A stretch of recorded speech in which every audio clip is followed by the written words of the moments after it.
Hello and welcome to Ninja. I'm Nisha and today we are going to study about CTET paper 1 EVS subject. आइए देखते हैं कि environmental studies means EVS में कितने questions होते हैं और वो कितने पार्ट्स में डिवाइडेड होती है। जो इन्वायरमेंटल स्टडीज का सब्जेक्ट होता है उसके 30 क्वेश्चंस होते हैं और वो 2 भागों में बटे होते हैं। 15 क्वेश्चंस होते हैं कंटेंट से रिलेटेड, कंटेंट्स जैसे कि family and friends, relationships, work and play, animals, plants, food, shelter, water, travel, things we make and do. और 15 क्वेश्चंस जो होते हैं वो पैडागोजिकल इश्यूज पे बेस्ड होते हैं। सो हमने जो इसमें एक पेपर लिया है ईवीएस का वो लिया है 2018 दिसंबर का सेट आई और इसमें हम डायरेक्शंस पढ़ लेते हैं। इन सभी क्वेश्चंस के आंसर्स देने के लिए आपको सबसे ज्यादा करेक्ट और मोस्ट एप्रोप्रिएट ऑप्शन को चूज करना है। ओके, तो आइए जानते हैं हमारा फर्स्ट क्वेश्चन नंबर 61। तो बिहार के रिस्पेक्ट से जम्मू एंड कश्मीर एंड गोवा के लोकेशन हमें बतानी है कि क्या हो सकता। तो आइए हम इसको समझते हैं एक मैप के through. Here we have the map of India। अब यहाँ पर आपको डायरेक्शन दिखाई गई है, ईस्ट से वेस्ट की ये डायरेक्शन है और साउथ से नॉर्थ की ये डायरेक्शन है। यहाँ पर हमने रेड सर्कल से बिहार को नोटिफाई किया है। Then we have notified Jammu and Kashmir again with a red circle. उसके बाद हमने गोवा को रेड सर्कल से नोटिफाई किया है। अब हमें इनकी डायरेक्शन देखनी है बिहार के हिसाब से। तो बिहार के हिसाब से जम्मू एंड कश्मीर की क्या डायरेक्शन है? This is north west. And Goa की क्या डायरेक्शन है बिहार के हिसाब से? This is south west. तो हमारा जो ऑप्शन है, option number 3 is the correct option, north west and south west. आइए देखते हैं नेक्स्ट क्वेश्चन नंबर 62। इसमें पूछा गया है कि कौन से कंडीशंस में इवेपोरेशन का जो प्रोसेस है वो स्लोएस्ट होता है। सो पहले तो हम देखते हैं इवेपोरेशन का प्रोसेस किस तरीके से अच्छे से होता है, उसके बाद हमारे उनके अपोजिट कंडीशंस जो होंगी वो हमारा आंसर होगा। ये देखिए, आपको फिगर से पता लग गया होगा कि एक इफेक्टिव इवेपोरेशन के लिए टेम्परेचर जो है हाई होना चाहिए और जो सरफेस एरिया है मतलब जितने में वो फैला हुआ है सब्सटेंस, जितना एरिया एक्सपोज्ड होगा उतना ही ज्यादा अच्छे से इवेपोरेशन होगा। तो मींस कि इसके अपोजिट कंडीशंस जो होंगी उसमें जो इवेपोरेशन का प्रोसेस है वो स्लोएस्ट होगा। तो इसके अपोजिट कंडीशंस में हमारा फोर्थ ऑप्शन बिल्कुल एप्रोप्रिएट है। उसमें लिखा हुआ है both surface area and temperature decrease. तो उस कंडीशन में हमारा जो इवेपोरेशन प्रोसेस है वो सबसे धीरे होगा। आइए देखते हैं हमारा नेक्स्ट क्वेश्चन नंबर 63। स्थानों, दूरियों और दिशाओं की सापेक्ष स्थिति को समझने की क्षमता इनमें से किसमें होती है? Option number 1 is directional skill, option number 2 is mapping skill, option number 3 is positional skill, option number 4 is graphic skill. Option number 2 जो है वो हमारा करेक्ट आंसर है। ये एक्चुअली में मैपिंग स्किल की ही डेफिनेशन है। जो हमारी स्थानों, दूरियों और दिशाओं को समझने की एबिलिटी है वो हमें मैपिंग स्किल से मिलती है। नेक्स्ट क्वेश्चन आइए देखते हैं, 64th वाला है। इसमें लिखा है कि कौन से नेशनल कुरिकुलम फ्रेमवर्क में ये रिकमेंड किया गया था कि जो इन्वायरमेंटल स्टडीज है प्राइमरी क्लासेस में इंटीग्रेटेड कुरिकुलर के एरिया में आएंगी या फिर पढ़ाई जाएंगी। तो ये हम सबको पता है कि नेशनल कुरिकुलम फ्रेमवर्क 1975 में ऐसी रिकमेंडेशंस दी गई थी। नेक्स्ट क्वेश्चन है हमारा क्वेश्चन नंबर 65 कि इनमें से कौन सा रीजन जो है उसमें शिफ्टिंग कल्टीवेशन को प्रैक्टिस किया जाता है इंडिया में। तो आइए हम पहले तो समझते हैं कि शिफ्टिंग कल्टीवेशन होता क्या है। जो शिफ्टिंग कल्टीवेशन है उसको झूम भी कहा जाता है। ज्यादातर ये जो प्रैक्टिस है ये नॉर्थ ईस्ट ऑफ इंडिया में होती है और ये एक ऐसा सिस्टम है फार्मिंग का जो एक कम्युनिटी करती है। इसमें क्या होता है कि जो उनके सेकेंडरी फॉरेस्ट होते हैं उनको बिल्कुल अच्छे से वो काट देते हैं। वो जो मटेरियल इकट्ठा होता है उसको या तो जला देते हैं, जैसे कट के जो भूसा या फिर जो भी पत्तियां या फिर जो भी वुड्स हुई उनको जला दिया और उस लैंड को फिर कुछ सालों के लिए वो कल्टीवेट करते हैं और मीन्स उस पर फार्मिंग करते हैं या फिर कुछ भी उगाते हैं और उसके बाद फिर से वो लॉन्ग टर्म के लिए उसको छोड़ देते हैं ताकि वो नेचुरली रीगेन कर ले। ओके, ये आपको एक प्रोसेस दिखाया गया है कि क्या होता है शिफ्टिंग कल्टीवेशन। पहले क्या होता है कि हमारा एक नॉर्मल एक फॉरेस्ट दिखाया हुआ है जिसमें न्यूट्रिएंट्स भी हैं बायोमास में, ठीक है, ऑर्गेनिक कार्बन भी है। अब क्या किया है, जिन्होंने वहाँ पर कल्टीवेशन करना है वो क्या करेंगे कि उस सारे जंगल के पेड़ों को काट देंगे। अब उससे क्या हुआ, रिमूवल ऑफ ऑर्गेनिक कार्बन, जो ऑर्गेनिक कार्बन है वो भी नहीं रही।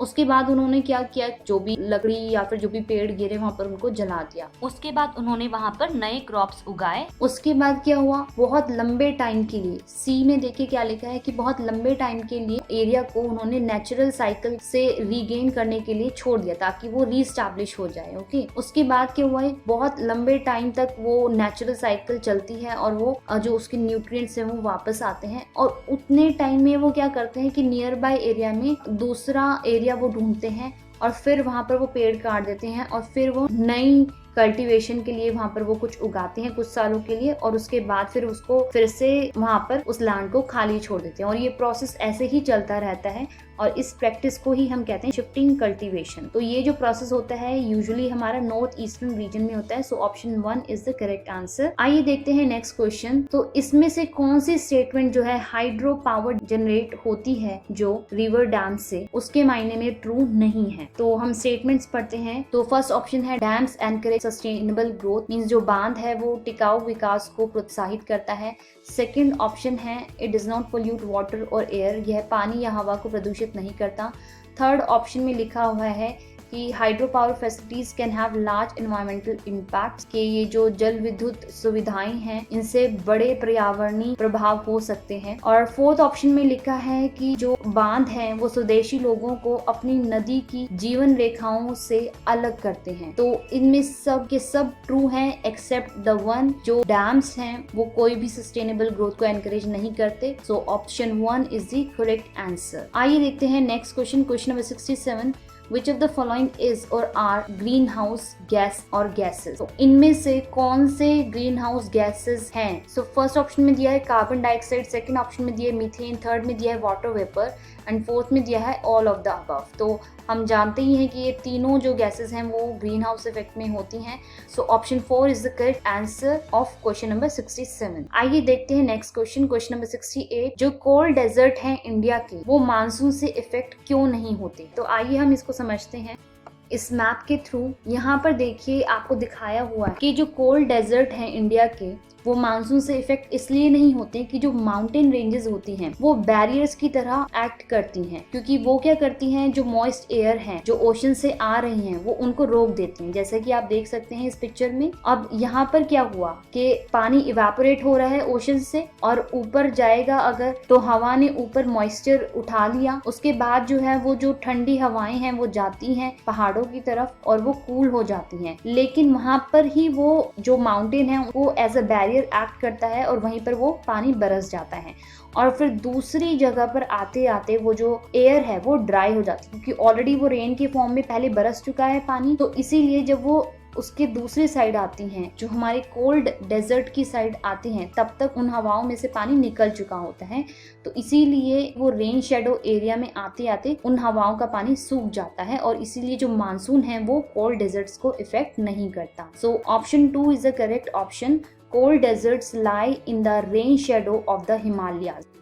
आइए देखते हैं next question, question number 69। Taj Mahal की येलो होने के लिए इनमें से कौन सबसे ज्यादा रिस्पॉन्सिबल है? So option 2 is the correct option. Sulphur dioxide जो है वो बहुत ज्यादा इफेक्ट करता है ताजमहल को और इसीलिए वो ही रिस्पॉन्सिबल है ताजमहल के येलो होने पर। Let's come to the next question, question number 70। Who built the Golconda fort? So इसमें हमारा करेक्ट ऑप्शन है ककातिया डायनेस्टी। सो जो ककातिया डायनेस्टी है उन्होंने गोलकोंडा फोर्ट बनाया था। So there is no explanation for the same because this is a fact. Let's come to the next question, question number 71। किसी object की डेंसिटी 15 ग्राम पर मिलीलीटर है और उसका वॉल्यूम है 3 मिलीलीटर, तो उसका मास क्या होगा? तो आइए हम इसको सॉल्व करते हैं। As it is given that density of the object is 15 ग्राम पर मिलीलीटर और उसका जो ऑब्जेक्ट का वॉल्यूम है वो है 3 मिलीलीटर, तो हमें पता है किसी भी ऑब्जेक्ट का जो मास होता है वो डेंसिटी इनटू वॉल्यूम होता है। तो हमें जो वैल्यूज गिवन है वो हम इस फॉर्मूला में लगा देंगे।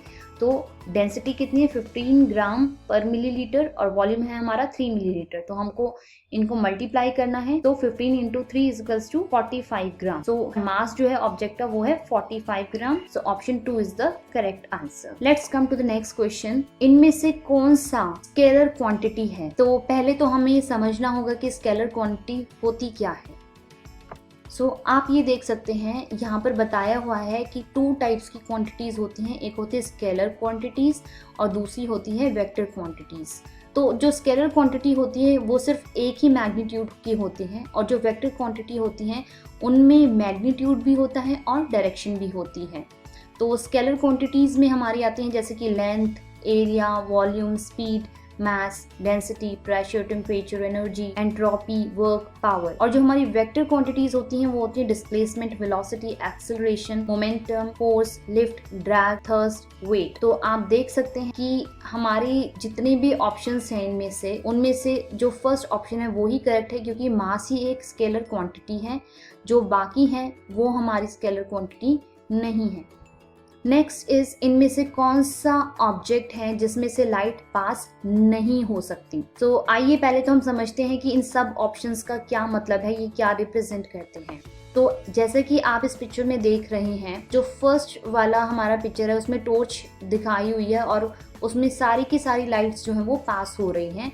और अगर ऐसा कोई ऑब्जेक्ट होता है, फॉर एग्जाम्पल कोई ग्लास है और उसमें से सारी लाइट्स पास हो रही हैं, तो हम उसको कहेंगे कि ट्रांसपेरेंट है। ओके, अगर कोई ग्लास है और उसमें से कुछ ही लाइट पास होती हैं तो हम उसको कहते हैं ट्रांसल्यूसेंट, मतलब कि सारी लाइट पास नहीं हो रही बट कुछ हो रही है। ओके, फिर आता है हमारा ओपेक। ओपेक हमारा वो ऑब्जेक्ट होता है जिसमें से कोई भी लाइट पास नहीं होती। तो ओपेक आपको समझ आ गया होगा कि ओपेक का क्या मतलब होता है। और हमारा फोर्थ में जो दिखाया हुआ है वो कॉन्वेक्स लेंस दिखाया हुआ है और कॉन्केव मिरर दिखाया हुआ है। कॉन्वेक्स लेंस में क्या होता है कि जो हमारी लाइट है वो ट्रांसमिट हो जाती है, और कॉन्केव मिरर में क्या होता है कि वो हमारा ओपेक होता है, कि उसमें से कोई लाइट पास नहीं होती। और कॉन्वेक्स हमारा ट्रांसपेरेंट होता है बट कॉन्केव हमारा ओपेक होता है। तो यहाँ पर फोर्थ ऑप्शन में हमें कॉन्वेक्स दिया हुआ है, मतलब कि वो ट्रांसपेरेंट है, इसमें से लाइट पास हो सकती है। ऑप्शन 3 में हमें दिया हुआ है ट्रांसपेरेंट, उसमें से तो सारी ही लाइट पास हो सकती हैं, तो वो भी हमारा करेक्ट ऑप्शन नहीं है। ऑप्शन 2 में दिया हुआ है ट्रांसल्यूसेंट। ट्रांसल्यूसेंट में भी हमारी कुछ लाइट पास हो सकती हैं, बट हमें क्या पूछा हुआ है, ऐसा ऑब्जेक्ट जिसमें से कोई भी लाइट पास नहीं होती। तो ऑप्शन 1 जो है वो हमारा करेक्ट ऑप्शन है। जो ओपेक ऑब्जेक्ट्स होते हैं उनमें से लाइट बिल्कुल पास नहीं होती। So option 1 is the correct answer. Let's see the next question, question number 74। इसमें हमें पूछा गया है कि पृथ्वी की सतह पर किसी वस्तु का भार क्या होगा जिसका मास मून की सरफेस पर 10 kg है। तो आइए हम पहले इसको सॉल्व करना सीखते हैं कि क्या हमारा प्रोसेस होता है। सो जैसा कि हम जानते हैं कि मून की सरफेस पर जो भी ऑब्जेक्ट होता है उसका जो वेट है किसी भी अर्थ के सरफेस के ऑब्जेक्ट का 1/6 होता है। तो weight of an object on the moon is equal to weight of an object on the earth by 6। So अब हमें ऑलरेडी दिया गया है कि कोई ऑब्जेक्ट है जिसका वेट मून की सरफेस पे 10 न्यूटन है। तो अब उसको सॉल्व करने के लिए हम क्या करेंगे, वेट उस ऑब्जेक्ट का अर्थ सरफेस पे क्या होगा, 6 × 10। तो 6 × 10 इज इक्वल टू 60 न्यूटन। तो हमारे यहाँ पर जो ऑप्शन दिया हुआ है थर्ड एंड फर्स्ट, इसमें दोनों ही करेक्ट है, क्योंकि हम वेट को इन दोनों ही यूनिट्स में मेजर कर सकते हैं। आइए देखते हैं next question. The rate of dissolution of a solute depends on. तो आइए अब हम इसको एक पिक्चर के थ्रू समझते हैं कि कोई भी सोल्यूट घुलने के लिए किस चीज पर डिपेंड करता है, ये हमें पूछा गया है। तो आइए देखते हैं कैसे इसमें समझाया हुआ है हमें। जैसे कोई भी सॉल्वेंट है, उसमें हमने सोल्यूट डाला, कुछ भी चीज डाली घोलने के लिए। अगर वो डिल्यूजन प्रोसेस में क्या होता है कि अगर हमने इसको घोला और वो अलग अलग हो गया या टूट गया, मीन्स उसका चूरा हो गया, फिर उसको घुलने में या फिर उसको डिसॉल्व होने में ज़्यादा टाइम नहीं लगता, वो इजीली घुल जाता है। लेकिन अगर हमने कोई भी बड़ा सा पार्टिकल डाला और उसको हमने घोलने की कोशिश की तो वो ज़्यादा टाइम लेगा इन कंपैरिजन कि अगर हमने कोई छोटे छोटे टुकड़े कर किसी चीज़ को घोलने की कोशिश की। क्यों? क्योंकि अगर हम छोटे टुकड़े करेंगे तो उसका सरफेस एरिया जो है वो ज़्यादा होगा। जैसे कि आपने देखा होगा यहाँ पर साइड में एक सोल्यूशन भी करके बताया हुआ है कि अगर हम एक क्यूब लेते हैं बड़ा सा और उसका सरफेस एरिया हम देखते हैं तो वो हमारा आता है 6 साइड स्क्वायर। लेकिन अगर हम उसी क्यूब को डिवाइड करते हैं हिस्सों में तो उसका टोटल जो एरिया आएगा वो हमारा आएगा 12 साइड स्क्वायर। तो जितना ज़्यादा सरफेस एरिया होगा वो उतना ईजिली हमारा जो सोल्यूट है वो घुलेगा और उतनी ज़्यादा हमारा उसमें जो रेट है डिसोल्यूशन का वो अच्छा होगा। सो जो डिसोल्यूशन का रेट है वो डिपेंड करता है सरफेस एरिया पे। आइए देखते हैं नेक्स्ट क्वेश्चन। क्वेश्चन नंबर 76 में लिखा है कि सुषमा जो है वो चाहती है कि उसके जो स्टूडेंट्स हैं उनको पेड़ों के रक्षा के लिए या फिर कंजर्वेशन करने के लिए ट्रीज को, इनमें से कौन सी एक्टिविटी है जो सबसे ज्यादा सूटेबल है। तो यहाँ पर हम देखते हैं कि क्या क्या लिखा हुआ है। Conducting a debate in classroom, no. Group discussion, no. Poster making, no. helping children to adopt and nurture a plant.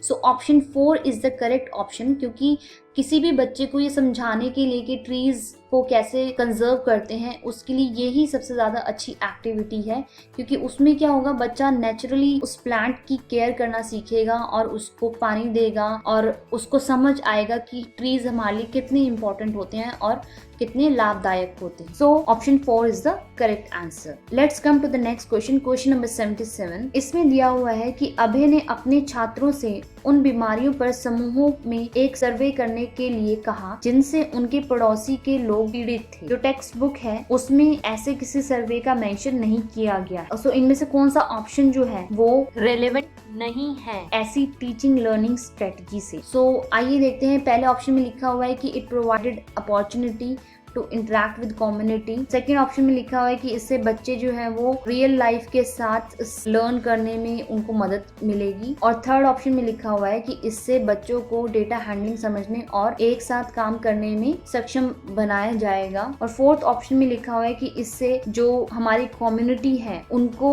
जो बीमारियां हैं उसको समझने में हेल्प मिलेगी जिनसे वो सफर कर रहे हैं. Option 4 is the correct answer, because वो ही एक ऑप्शन है जो अनरिलेवेंट है हमारी इस स्ट्रेटजी से. बाकी जो सारी हमारी ऑप्शंस में दिए हुई हैं वो सब हमारी इस टीचिंग लर्निंग स्ट्रेटजी से रिलेवेंट है. Let's come to the next question, question number 78. यहाँ पर क्या है कि जो प्रिया है उसने पूछा कि कोई भी अगर इमरजेंसी की सिचुएशन होती है, बच्चों से उनके एक्सपीरियंसेस पूछे कि अगर कोई ऐसी स्थिति का सामना उनको करना पड़े, जैसे कि फायर के बारे में या फिर इलेक्ट्रिक शॉक या फिर रोड एक्सीडेंट्स के बारे में उन्होंने अपने एक्सपीरियंसेस बताने शुरू किए. फिर प्रिया ने उनकी एग्जिस्टिंग अंडरस्टैंडिंग के हिसाब से जो सेफ्टी एस्पेक्ट्स हैं उनको डिस्कस किया, जैसे रोड सेफ्टी एडवर्टीजमेंट्स उन्होंने न्यूज़पेपर में से ये और उनको डिस्कस किया. और जैसे एलपीजी और इलेक्ट्रिक बिल में जो सेफ्टी गाइडलाइंस दी होती हैं फायर और इलेक्ट्रिक शॉक के लिए, तो उनको पढ़ा और उनको समझाया. तो ये जो प्रिया ने किया, इसमें से मोस्ट एप्रोप्रिएट अप्रोच कौन सी थी जो प्रिया ने यहाँ पर यूज की? तो यहाँ पर आप देख सकते हैं कि प्रिया ने इंक्वायरी अप्रोच को अडॉप्ट करके वो सेफ्टी मेजर वाले टॉपिक को समझाने की कोशिश की. सो ऑप्शन 3 इज द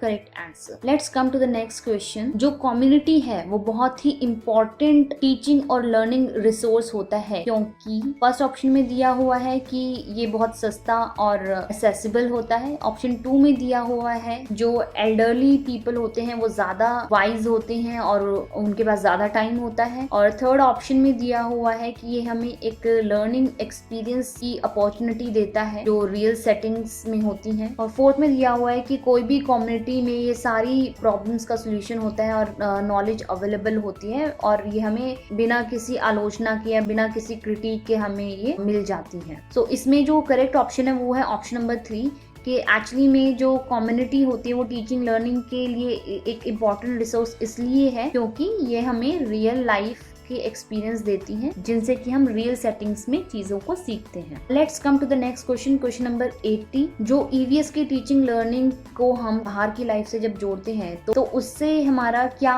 मतलब बनता है? सो आइए देखते हैं. ऑप्शन नंबर 1 में दिया गया है कि टेक्स्ट बुक से बाहर जाना, going beyond the text books. Option 2 में लिखा हुआ है कि हमारी टेक्स्ट बुक को ग्लोबल एनवायरमेंटल इश्यूज और कंसर्न से जोड़ना. ऑप्शन 3 में लिखा हुआ है कि ये होल स्कूल अप्रोच होती है. ऑप्शन 4 में लिखा हुआ है कि करिकुलम से बाहर जाना. तो ऑप्शन 1 जो है वो इसमें करेक्ट ऑप्शन है, going beyond the text book. अगर कोई बच्चा ईवीएस की टीचिंग लर्निंग को क्लास के बाहर रियल लाइफ में स्कूल के बाहर यूज करता है तो उसको हम कहते हैं going beyond the text books. आइए देखते हैं क्वेश्चन नंबर 81. इसमें लिखा गया है कि 3rd क्लास के स्टूडेंट को रमा ने समझाया कि फादर मदर और उनके जो बच्चे होते हैं उनसे जो फैमिली बनती है उसको हम न्यूक्लियर फैमिली कहते हैं, और अगर उसमें ग्रैंड पेरेंट्स और भी रिलेटिव्स अगर साथ में रहते हैं तो उसको हम एक्सटेंडेड फैमिली कहते हैं. तो आपको क्या लगता है कि ये कौन सी अप्रोच थी जिससे रमा ने एक्सप्लेन किया? तो आइए देखते हैं ऑप्शन. ऑप्शन फर्स्ट में लिखा हुआ है जो रमा ने डेफिनेशन दी फैमिली यानी कि वो इनकरेक्ट थी। ऑप्शन 2 में लिखा हुआ है कि जो रमा है वो अपने स्टूडेंट्स के लिए इनसेंसिटिव है। और ऑप्शन 3 में लिखा हुआ है कि टीचिंग लर्निंग अप्रोच जो उन्होंने यूज की वो इंक्लूसिव नहीं थी। एंड ऑप्शन 4 में लिखा हुआ है कि जो फैमिली का कॉन्सेप्ट है उसको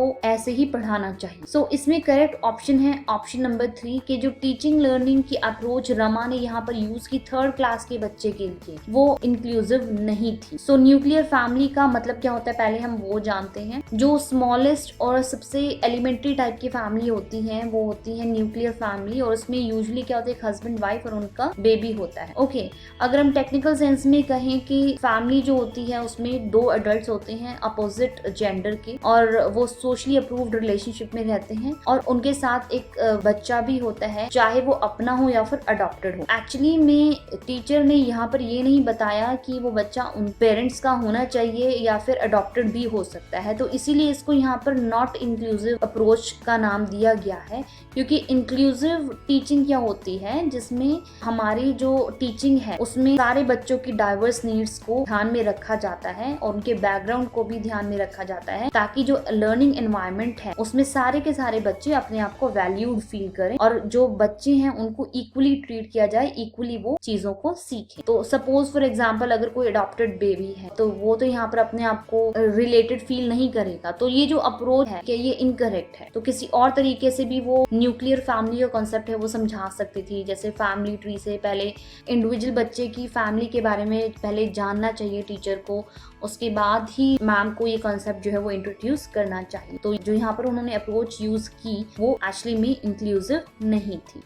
आइए देखते हैं नेक्स्ट क्वेश्चन। नेक्स्ट क्वेश्चन में लिखा हुआ है कि इनमें से कौन सी एक्टिविटी या एक्टिविटीज जो है वो ईवीएस की क्लासरूम में होती हैं। तो इसमें फर्स्ट ऑप्शन है पिक्चर रीडिंग, सेकंड ऑप्शन है फील्ड विजिट, थर्ड ऑप्शन है ब्लैक बोर्ड का यूज। तो यहाँ पर जितनी भी एक्टिविटीज हैं ऑल ऑफ द अबव ये सारी ही एक्टिविटीज ईवीएस क्लासरूम में होती हैं। तो option 4 is the correct answer. Let's come to the next question, question number 83। जो एनवायरमेंटल स्टडीज कुरिकुलम है वो बच्चों की पूरी लर्निंग का स्रोत बन सकता है अगर, अब हम ऑप्शंस पढ़ते हैं, वो इंटीग्रेटेड हो, सेकंड में लिखा हो अगर वो इंक्लूसिव हो, थर्ड में लिखा हो कि अगर वो थीमेटिक हो, एंड फोर्थ ऑप्शन में लिखा हुआ है ऑल ऑफ द अबव। तो हम जानते हैं कि जो फोर्थ ऑप्शन है वो करेक्ट है, क्योंकि जो एनवायरमेंटल स्टडीज का कुरिकुलम है उसमें पूरी लर्निंग, होलिस्टिक मीन्स के बच्चों की पूरी लर्निंग के लिए हमें इन तीनों ही चीजों की जरूरत पड़ती है।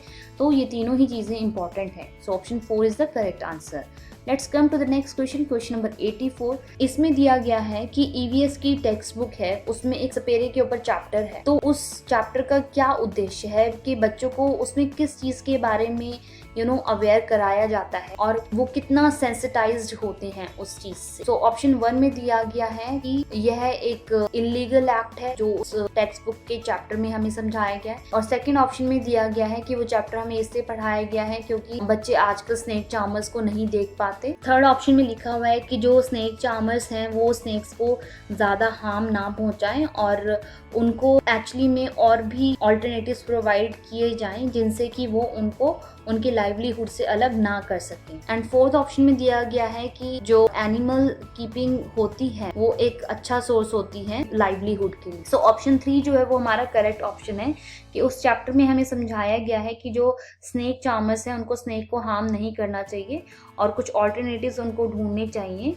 जिनसे कि जो स्नेक है वो अपने लाइवलीहुड से अलग ना हो सके। Let's come to the next question, question number 85 में लिखा हुआ है कि which is most relevant to mid day meal time in school. तो सबसे ज्यादा रेलेवेंट क्या है मिड डे टाइम मील जो होती है स्कूल्स में उनके लिए। तो फर्स्ट ऑप्शन हमें दिया गया है कि उसका टीचिंग लर्निंग से कुछ लेना देना नहीं होता। सेकेंड ऑप्शन में दिया गया है कि ईवीएस का टीचिंग लर्निंग के लिए एक अच्छा अपॉर्चुनिटी होती है ये। थर्ड ऑप्शन में दिया गया है कि जो मिड डे मील होती है वो उन बच्चों के लिए है जो खाली पेट आते हैं स्कूल में। और फोर्थ ऑप्शन में दिया गया है कि बच्चों के टीचिंग लर्निंग का बहुत ही महत्वपूर्ण टाइम का वेस्टेज होता है मिड डे मील टाइम जो है। तो इसमें सबसे सही जो ऑप्शन है वो है ऑप्शन नंबर 2 के जो मिड डे मील टाइम है वो ईवीएस की टीचिंग लर्निंग की एक अच्छी अपॉर्चुनिटी है, उससे हम ईवीएस के बहुत सारी चीजें सीख सकते हैं। आइए देखते हैं नेक्स्ट क्वेश्चन, क्वेश्चन नंबर 86। इसमें लिखा हुआ है कि लर्निंग विदाउट बर्डन का क्या मतलब है एनवायरमेंटल स्टडीज के हिसाब से। तो इसमें फर्स्ट ऑप्शन दिया हुआ है कि जो स्कूल बैग है उनका कम वजन,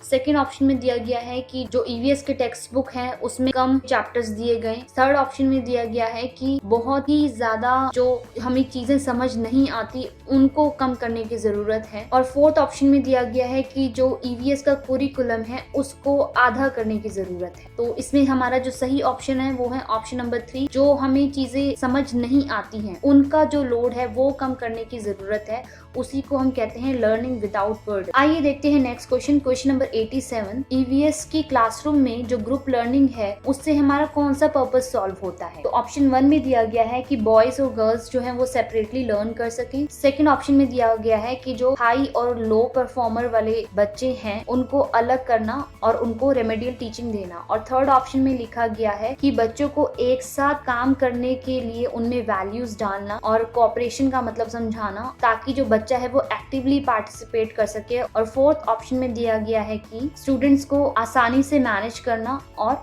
वर्कलोड को कम करना। तो इसमें सबसे करेक्ट ऑप्शन जो है वो है ऑप्शन नंबर 3 कि बच्चों में कोऑपरेशन की वैल्यूज डाल सके ताकि वो एक साथ काम कर सके और जो बच्चा है वो एक्टिवली पार्टिसिपेट कर सके और लर्न कर सके। आइए देखते हैं नेक्स्ट क्वेश्चन, क्वेश्चन नंबर 88। इसमें लिखा हुआ है कि BALA की फुल फॉर्म क्या है? तो हमें इसमें ऑप्शंस दिए गए हैं। ऑप्शन नंबर 1 में लिखा हुआ है brain aided learning assignment. Option number 2 में लिखा हुआ है braille as learning aid. Option 3 में लिखा हुआ है building as learning aid and option 4 में लिखा हुआ है braille aided learning assessment. So option 3 is the correct answer. Building as learning aid is the full form of BALA। आइए देखते हैं नेक्स्ट क्वेश्चन, क्वेश्चन नंबर 89। इसमें दिया गया है ऑल्टरनेटिव फ्रेमवर्क का क्या मतलब है? हिंदी में अगर हम कहें तो वैकल्पिक ढांचे का क्या अर्थ होता है? तो इसमें फर्स्ट ऑप्शन में दिया गया है कि जो हमारी अलग अलग फिजिकल फिनोमेना को टेक्स्ट बुक एक्सप्लेन करती है उसे हम ऑल्टरनेटिव फ्रेमवर्क कहते हैं। सेकेंड ऑप्शन में दिया गया है वो विचार जो अवधारणाओं के औपचारिक रूप से स्वीकृत स्पष्टीकरण से अलग हैं, मींस ऐसे आइडियाज जो हमारे फॉर्मली एक्सेप्टेड एक्सप्लेनेशंस जो है कॉन्सेप्ट्स के उनसे अलग हैं। थर्ड ऑप्शन में दिया गया है ऐसे आइडिया जो इस वक्त भी साइंटिस्ट और सोशल साइंटिस्ट अपने अंदर रखते हैं। और फोर्थ में दिया हुआ है कि वो सभी आइडियाज जो बच्चों ने ऑलरेडी अपने मन में बिठाए हुए हैं। सो इसमें हमारा करेक्ट आंसर है ऑप्शन नंबर 2। इसमें जैसे कि हमें दिया गया कि वो वाले आइडिया जो हमारे फॉर्मली एक्सप्लेनेशन एक्सेप्टेड हैं कॉन्सेप्ट्स की उनसे डिफर करते हैं उनको हम कहते हैं ऑल्टरनेटिव फ्रेमवर्क। आइए देखते हैं हमारा लास्ट क्वेश्चन, क्वेश्चन नंबर 90। इसमें दिया गया है कि जो विमेन होती हैं वो कमजोर होती हैं मेन से। तो ये क्या है? तो फर्स्ट ऑप्शन में दिया हुआ है it's a myth. Second option में दिया गया है कि ये एक साइंटिफिक फैक्ट है। थर्ड ऑप्शन में दिया गया है कि ये एक स्टीरियोटाइप है, मतलब एक रूढ़िवादी धारणा है। और फोर्थ ऑप्शन में दिया गया है कि ये एक सुपरस्टिशन है या फिर इट मीन्स कि अंधविश्वास है। तो इसमें जो हमारा करेक्ट आंसर है वो है ऑप्शन नंबर 1 कि जो विमेन है वो मेन से वीक है, ये एक मिथ है। मिथ का मतलब होता है कि जो बहुत सालों से लोग जिसको एक्सेप्ट कर चुके हैं बट एक्चुअली में वो ट्रू नहीं होता। That's all for today, see you again.